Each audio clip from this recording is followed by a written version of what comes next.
Ramagundam municipal corporation 12వ డివిజన్లో మురికి కాలువల పరిస్థితి అధ్వానంగా తయారైందని, చెత్తా చెదారం మట్టితో కూరుకుపోయిందని ఎన్నిసార్లు మున్సిపల్ అధికారులకు మొరపెట్టుకున్నా కూడా పట్టింపు లేదని డివిజన్ ప్రజలు మరియు డివిజన్ బీఆర్ఎస్ పార్టీ నాయకులు బొడ్డు రవీందర్ పేర్కొన్నారు. అనంతరం వారు మాట్లాడుతూ, రామగుండం కార్పొరేషన్లో శానిటేషన్ సంబంధించినటువంటి ప్రధాన నాళాలన్నిటి దుస్థితి చాలా అధ్వానంగా మారిపోయింది.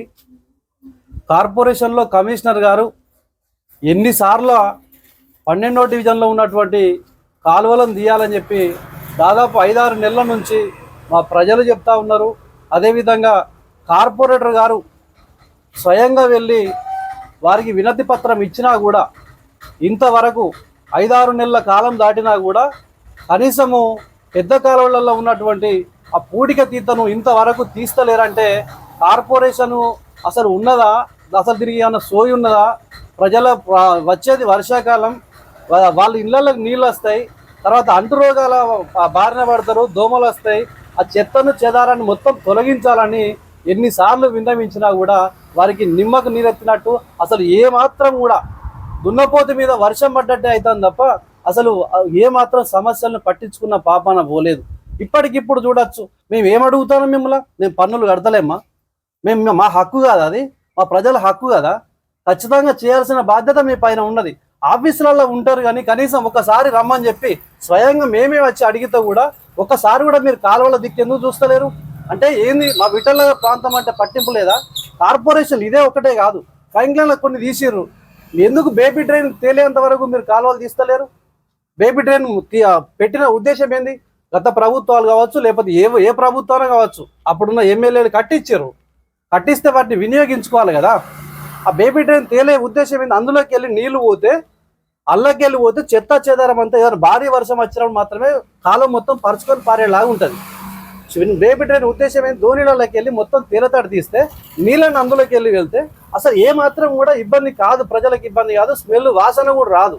కానీ అసలు ఎందుకు మున్సిపల్ ఆఫీసులో ఈ కార్పొరేషన్లో శానిటేషన్ వ్యవస్థ పనిచేస్తుందా లేదా? నా పేరుకేమో 438-48 మంది కార్మికులు ఉంటారు. అదేవిధంగా ఇట్లాంటి కాలువలు తీయడానికి ప్రతి సంవత్సరం టెండర్లు పిలుస్తారు. తీసిండ్రు గత ప్రభుత్వంలో, గత సంవత్సరంలో 100% తీసిండ్రు.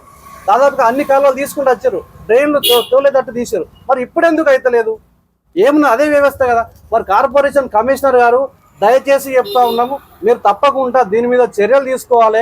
దీని అర్జెంటుగా ఎందుకంటే పెద్ద ఎత్తున అన్ని పార్టీలను కలుపుకొని, మాకు పార్టీలతో పనిలేదు, మా ప్రజలే మాకు ముఖ్యము.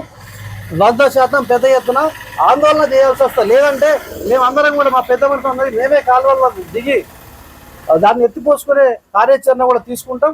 కాబట్టి దయచేసి కమిషనర్ గారు మీకు చేతులు జోడించి చెప్తా ఉన్నాం, మా కాలువలు దిగి మా ప్రజలను రక్షించాలని ఈ సందర్భంగా మేము కోరుతా ఉన్నాం. కాలువలు ఉన్నప్పుడు విపరీతమైన మోరికాడ చెత్త తట్టుకొని ఇళ్ళకి వెళ్ళి నీళ్లు వచ్చి మొత్తం ఇళ్ళని మునిగేది. అటగుంటిది రవాణా వచ్చిన కాడ నుంచి అన్న ఈ కాలువ సాపు చేయాలి, సాపు చేస్తేనే మనకు ఇళ్ళకు రావు అనే దాని మీద మేము అందరం మాట్లాడడం జరిగింది. అయినా కూడా ప్రతి సంవత్సరం కాలువ తీపిస్తాడు. ఎప్పుడు కాదనుకుంటా ఈ కాలువ సాపు చేస్తేనే మాకు ఇళ్ళకి ఇప్పుడు నీళ్ళు వస్తలేవు. రేపు ఇదే కాలువ కనుక తీయకనే పోయినట్టయితే విపరీతమైన నీళ్లు ఇళ్ళకి వస్తాయి. సరే, మేము మున్సిపాలిటీని బతిలాడుకుంటున్నాము, దండం పెట్టి కూడా చెప్తున్నాము, కాలువలు మాత్రం పట్టించుకుంటలేరు. కాలువలు దూడకపోతే మాత్రం రేపు కాలువ నెత్తి మీదకి వచ్చింది, వర్షాలు కొట్టినట్టయితే బాగా ఇబ్బంది అవుతుంది మాకు ఇళ్ళల్లో. లేదు అని అంటవా మేమే ఎగబడి తోడుకుంటాము. ఈ గవర్నమెంట్ ఎందుకు, మేము కట్టే పన్నులు ఎందుకు, ఈ గవర్నమెంట్లను గెలిపించుకున్నాడు ఎందుకు, ఇంత తిప్పలవాడి మేము ఇవన్నీ చేసుకున్నాడు ఎందుకు, మేమే తోడుకుంటే అయిపోతుంది కదా అనే దాని మీద కూడా నిపుణం అవుతాము. అయ్యా దయచేసి ఈ కాలువలు మాత్రం తప్పకుండా తోడురు అని చేతులెత్తి దండం పెడుతున్నాము. 12వ డివిజను ఈ విట్టనారు బస్తీ మోరి ఇక్కడ నుండి మొదలు పెడితే 13వ డివిజను లాస్ట్ వరకు మొత్తం తోడితేనే మా ఊరేమన్నా ఆగుతుంది.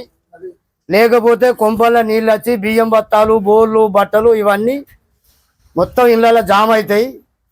మరి ఒకవేళ మీరు తీయకపోతే మటుకు మేము బస్సులు అందరం మేమే తరగబడి తోడతాం అని నిర్ణయం చేసుకుంటాను. ఇప్పుడు 10 రోజులే అనుకోబట్టి ఇవాళ వస్తారా రేపు వస్తారా అనే దానిలో మేము ఆగుతాను.